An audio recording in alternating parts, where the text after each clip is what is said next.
Hello and welcome back to my video blog. Here in the European Parliament this week we've been dealing with a wide range of subjects. One of them, in our Transport Committee, was what to do about people who drive abroad and fail to obey the law, even if they're very well aware of it. You know, the four most common driving offences are speeding, drink driving, going through red traffic lights, and driving without a safety belt. And we know that people who are driving in countries other than their own are very likely to commit one of those offences. The British and the French police did an experiment where they stopped 30 speeding drivers near Saint-Omer in northwest France. 28 were non-French and most of them British.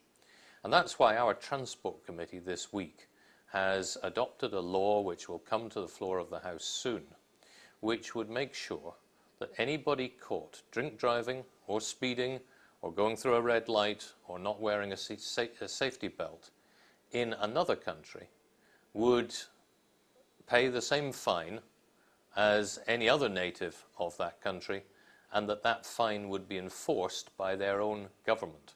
And I think that's a big step forward for Europe, because the vast majority of deaths on the road are caused by people doing those things.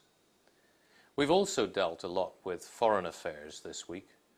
I went down with the leaders of the other political parties to Paris to be briefed at the Elysee by President Sarkozy on his discussions with the Russians and the Georgians. The situation there is still very tense, but at least we stopped the Russian tanks getting to Tbilisi, and if the deal holds, the Russians will withdraw to the positions they occupied before October the 7th, which means getting their troops out of Georgia proper. I think that's helpful, and I hope we can go on from there to secure a lasting peace. But there are clouds on the horizon in many other countries too. We heard from the Special Representative to Bosnia about how the very fragile peace there is proving very difficult to hold, and the different communities want to go off in their own ways.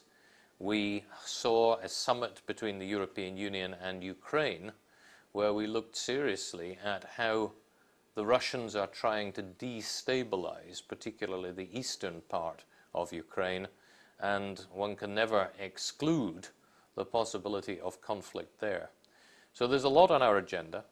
We're doing what I think the European Union does best, which is bringing its countries together and going out and fighting for our common values, whether it's upholding the rule of law against irresponsible drivers, or whether it's going out to try to secure peace elsewhere in the world, and particularly on our own continent.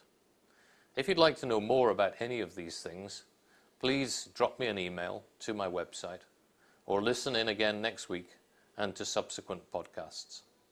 Many thanks.